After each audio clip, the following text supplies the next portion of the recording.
Now, I should have seen it coming. The signs were there all along, in my mother's tight-lipped disappointment whenever I mentioned my business classes, in my father's lectures about real careers over dinner, in the way they showcased my cousin Michael's medical school acceptance letter in the living room while my business school honors gathered dust in a drawer. But nothing could have prepared me for that spring afternoon when everything fell apart.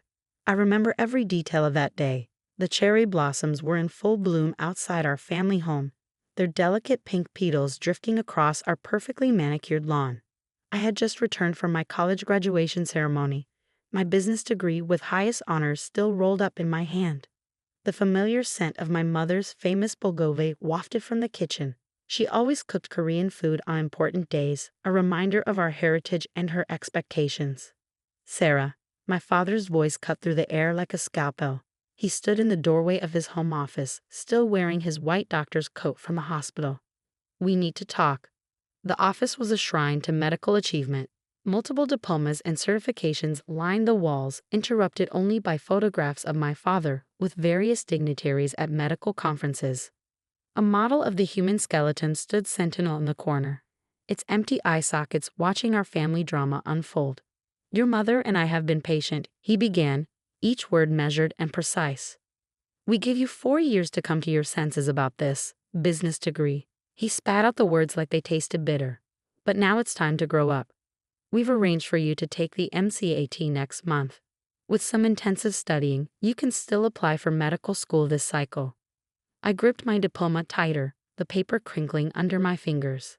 Dad, I'm not becoming a doctor. I have a job lined up with Anderson Consulting. They're one of the top healthcare consulting firms in the country. A consultant. My mother appeared in the doorway, her face twisted with disgust. You want to be one of those people who tell real doctors how to do their jobs. I want to help improve healthcare systems, I tried to explain. Make hospitals more efficient, help more patients get better care. Enough.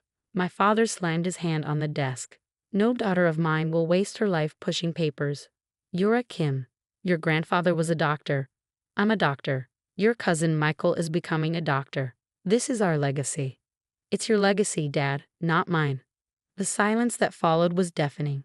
My mother's hands trembled as she gripped her apron. My father's face had turned an alarming shade of red. Then perhaps you should find a new family to disappoint. His voice was cold, clinical. If you won't uphold the Kim family tradition, you are no longer welcome in this house. You can't be serious. But looking at their faces, I knew they were.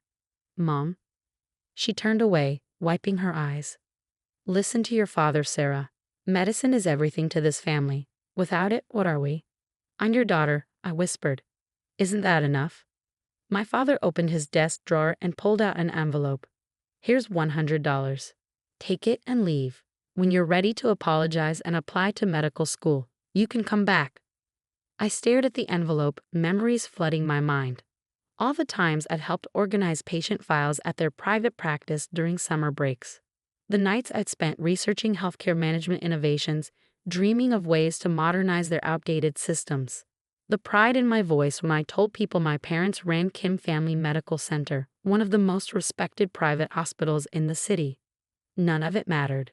To them, I was just another failed dream.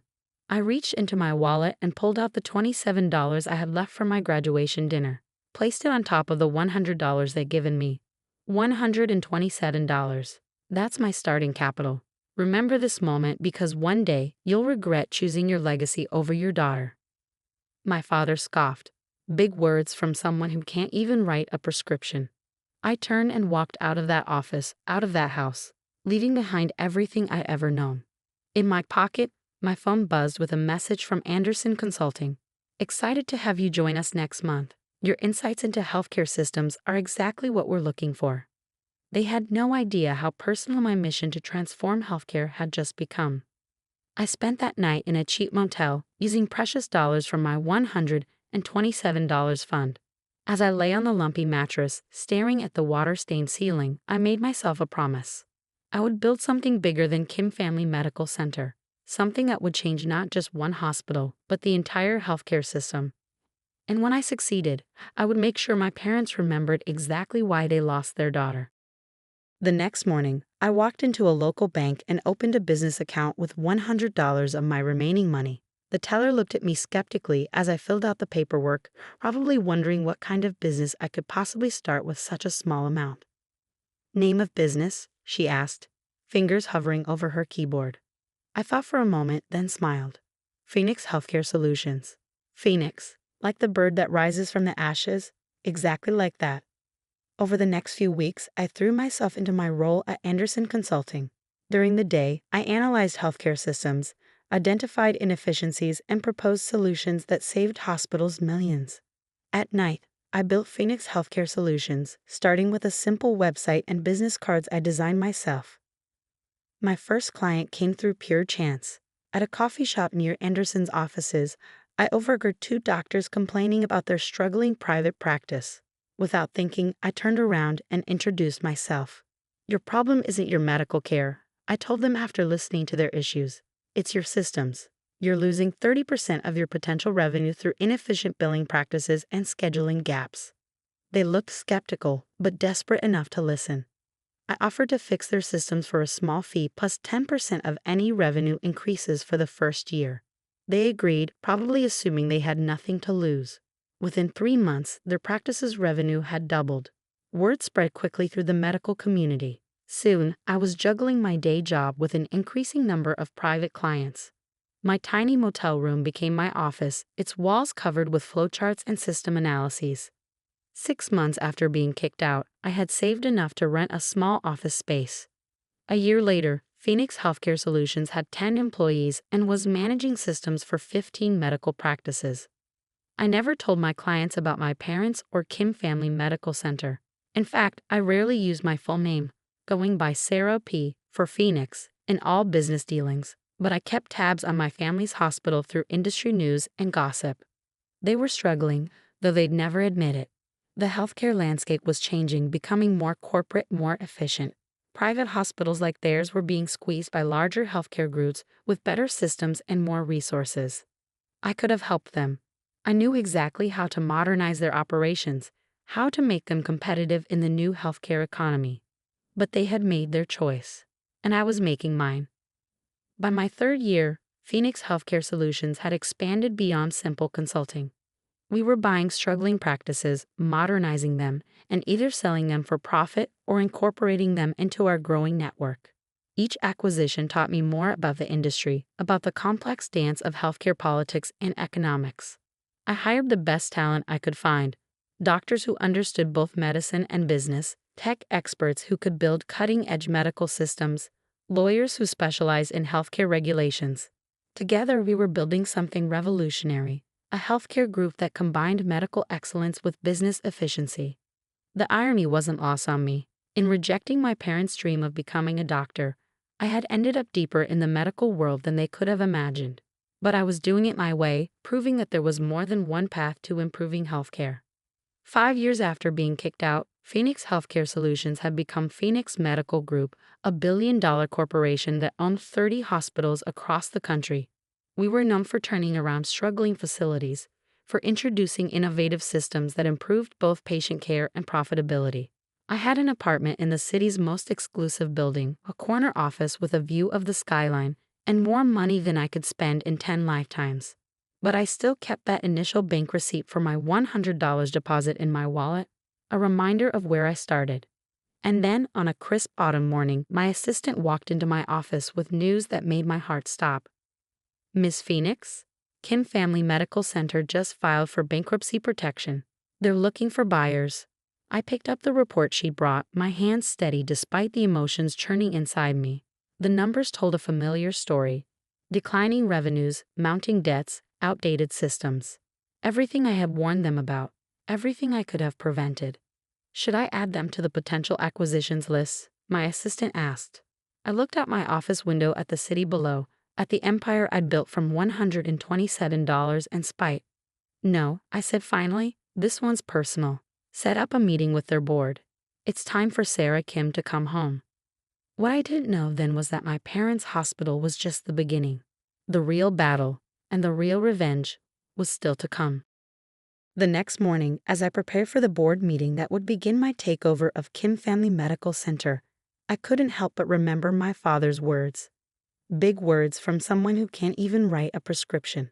He was right. I couldn't write prescriptions, but I could sign checks that would decide the fate of his beloved hospital. And that was just the start of what I could do. Part 2. The Return. The Kim Family Medical Center looked smaller than I remembered. The building that once loomed large in my childhood memories now seemed tired, its once gleaming facade dulled by time and neglect. The state-of-the-art facility sign was faded, its letters peeling, a perfect metaphor for the hospital's current state. I adjusted my Armani suit, a power move that cost more than the $127 I'd left with 5 years ago. My heels clicked against the marble floor of the lobby as I walked toward the boardroom, each step echoing with purpose. The security guard did a double take as I passed.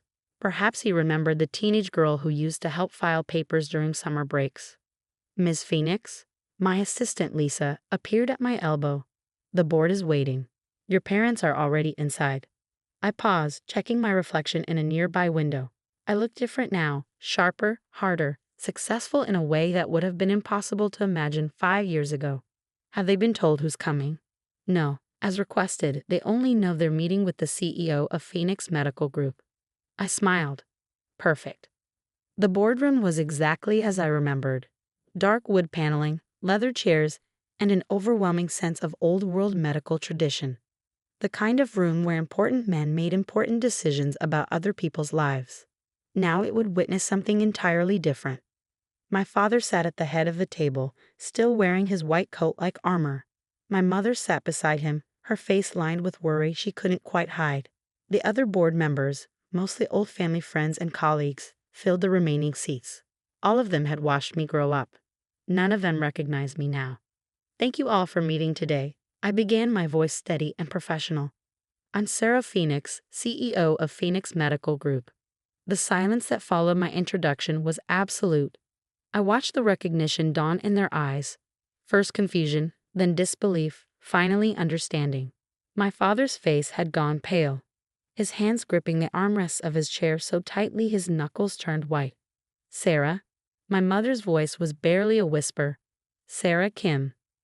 Actually, it's Sarah Phoenix now, legally changed. I moved to the front of the room, plugging my laptop into the projector.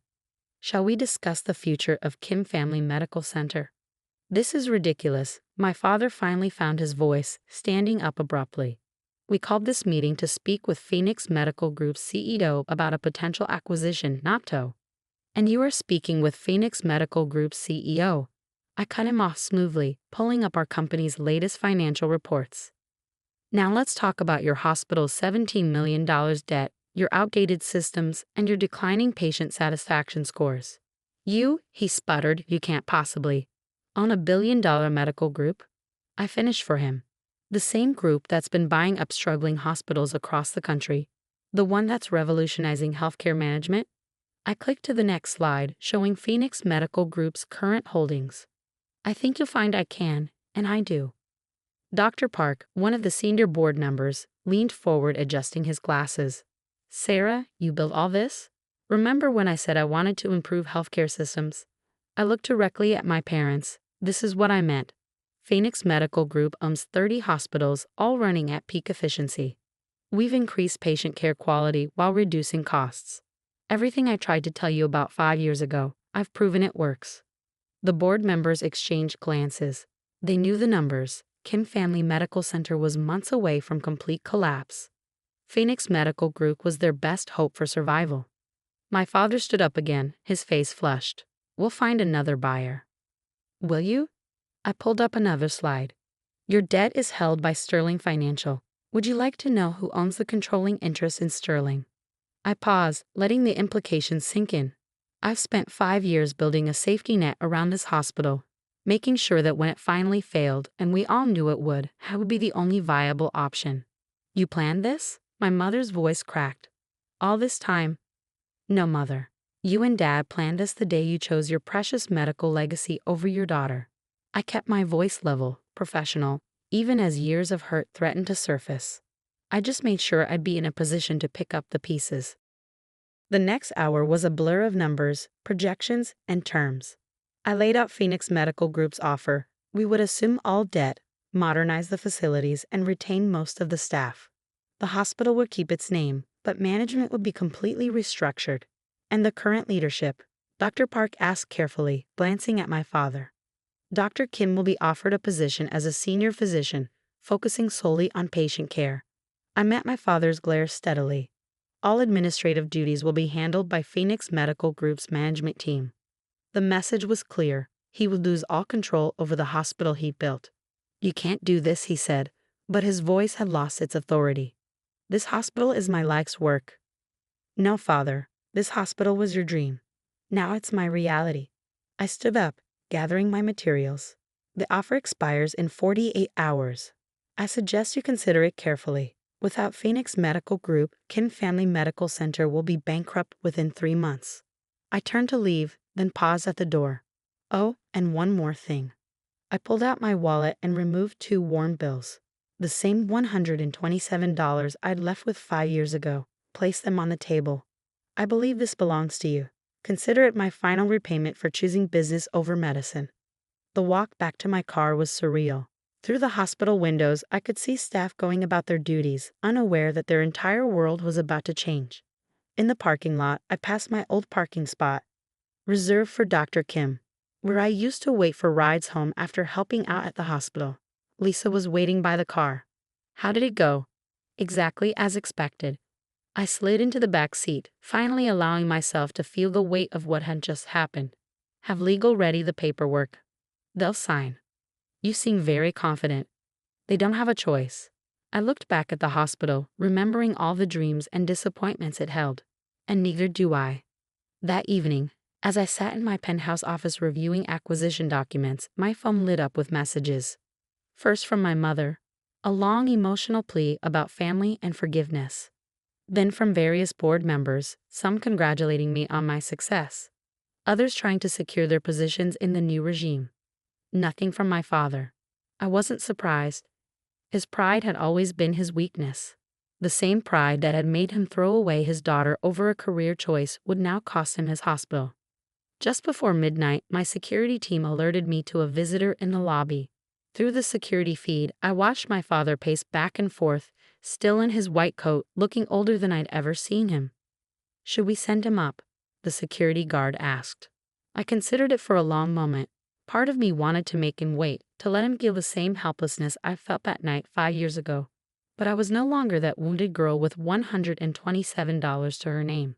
I was Sarah Phoenix, CEO of a billion-dollar corporation. Send him up. The elevator ride must have felt eternal for him.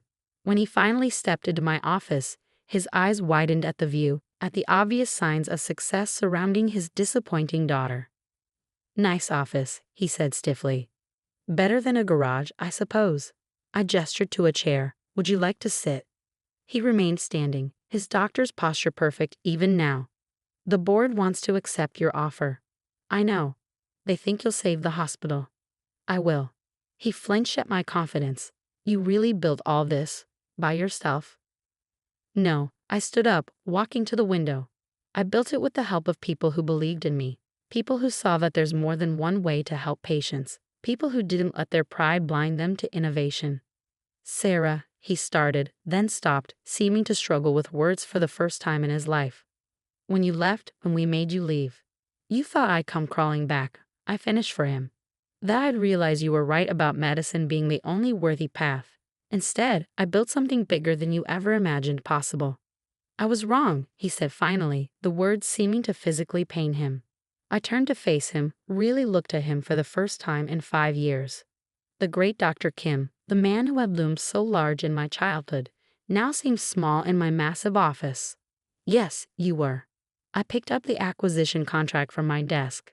Sign this, and Kim Family Medical Center will survive. Fight me, and I'll let it collapse. Either way, I win. His hand shook slightly as he took the contract. Will you at least keep the Kim name? The hospital name stays. But make no mistake, from the moment you sign this, it's no longer yours. Everything you built, everything you dreamed of passing on to a doctor in the family, becomes part of Phoenix Medical Group. He nodded slowly, the fight finally leaving him. May I borrow a pen? I handed him my fountain pen. A Mont Blanc that cost more than that first $100 he'd given me to leave. He signed without reading, a broken man accepting defeat. As he turned to leave, he paused at the door. For what it's worth, I'm proud of what you've built, even if it's not what I wanted for you. Thank you, I said quietly.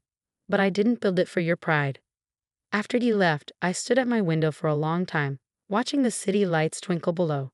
Somewhere out there was a small motel room where a scared young woman had once promised herself she'd prove everyone wrong. A cheap bank branch where $100 had become the seed of an empire. A coffee shop where a chance conversation had launched a revolution. I pulled out my phone and dialed Lisa. Schedule a full audit of Kim Family Medical Center for next week. I want to know everything, every outdated system, every inefficiency, every opportunity for improvement. Of course, and Dr. Kim. I thought about my father's defeated expression as he signed away his life's work. Give him an office on the 4th floor. No administrative access, just a standard physician's privileges. Let him keep his white coat and his pride. That's all he has left now. But the story wasn't over. Taking over Kim Family Medical Center was just the beginning. Because in those 5 years of building Phoenix Medical Group, I discovered something bigger than revenge. I found a mission. The healthcare system was broken, not just in my parents' hospital but everywhere, and I was just getting started fixing it. The real question was, how far would I go to change everything they thought they knew about medicine? Part 3. The Revolution. The audit of Kim Family Medical Center was worse than I expected. 5 years of stubbornly clinging to outdated methods had left the hospital in shambles. Equipment needed updating, staff needed training, and the entire administrative system was practically medieval. Standing in my father's, now my, office, I reviewed the findings with my executive team. Their patient record system is entirely paper-based, my IT director reported, disbelief evident in his voice. In 2024, it's like stepping back in time. I ran my finger along the dusty oak desk, remembering how many times I'd stood before it as a child, listening to lectures about the noble profession of medicine. How long to implement our standard systems? 3 months minimum, and that's if we work around the clock. Make it 2. I looked out the window at the hospital grounds. The cherry trees were blooming again, just like the day I'd left. I want this place transformed before the cherry blossoms fall. The next weeks were a whirlwind of activity. I moved my office temporarily to the hospital, overseeing every detail of the transformation. Staff were retrained, systems were modernized, and the entire facility was dragged forcefully into the modern era. My father kept his head down, seeing his patients and avoiding me. Sometimes I'd catch glimpses of him in the hallways, his white coat no longer carrying the same authority it once did. He looked smaller somehow, diminished. My mother tried a different approach. She started leaving containers of homemade bulgogi in my office, just like she used to when I helped at the hospital during summer breaks. I returned each one untouched with a polite note, "Thank you, but I have lunch meetings." The local medical community buzzed with gossip about the prodigal daughter's triumphant return. Some praised my success, others criticized my hostile takeover of my own family's hospital. My cousin Michael, now a resident at a prestigious hospital across town, gave interviews about the tragedy of the situation. I ignored it all, focusing instead on the numbers. Within the first month, patient satisfaction scores rose by 15%. By the second month, operating costs had decreased by 22%. The hospital was healing, even if my family wasn't. Then came the incident that changed everything. I was working late one night, reviewing implementation reports, when the emergency alert system I'd installed lit up. A major traffic accident had occurred on the highway. Multiple casualties, severe trauma cases. Under the old system, Kim Family Medical Center would have diverted most cases to larger hospitals. But we weren't the old system anymore. I rushed to the emergency department, watching as our new protocols kicked in. Digital systems tracked bed availability in real time. AI-assisted triage software helped prioritize cases. Staff movements were choreographed with military precision, guided by efficiency algorithms I'd spent years perfecting. And there, in the middle of it all, was my father. His white coat was stained with blood as he moved from patient to patient, his experienced hands steady even in chaos. For the first time, I saw him truly seeing our new systems in action, how they supported rather than replaced medical expertise, how they helped doctors save more lives. Hours later, when the crisis had passed, he found me in my office. 14 critical patients, he said quietly. We didn't lose a single one. I looked up from my laptop. That's what happens when you combine good medicine with good systems. He stood there awkwardly for a moment. Then, your mother misses you. We both do. I've been here every day for 2 months. You know what I mean, he sighed, suddenly looking very tired. When did you become so hard, Sarah? The night my parents told me I was worth nothing without a medical degree. I kept my voice level, professional. The same night I learned that sometimes you have to choose between being loved and being respected. And you chose respect. I chose success, on my own terms. I turned back to my work. The cherry blossoms are falling, Father. How does it feel to watch your old world fall with them? He left without answering, but something had shifted. The next day, I found a stack of patient files on my desk, cases where our new systems had made a critical difference. A peace offering, perhaps, or maybe just acknowledgement. By the third month, Kim Family Medical Center had become the flagship of Phoenix Medical Group's new healthcare model. We were receiving inquiries from hospitals across the country, all wanting to learn our methods. The same board members who had doubted me now fought for chances to sign my praises to industry publications. My father gradually began attending administrative meetings, not as a leader but as an observer. He asked questions about the systems, showed interest in the improvements, small steps but significant ones. Then came the day I found him training younger doctors on how to use our new diagnostic software. It's quite extraordinary, he was saying as I passed by the conference room. The AI can spot patterns we might miss, but it still needs our medical judgment to make final decisions. It's not replacing us, it's making us better doctors. I stood in the doorway, watching the man who had once dismissed all business innovations as threats to real medicine, now championing our systems. That evening, he knocked on my office door again. May I come in? I gestured to a chair.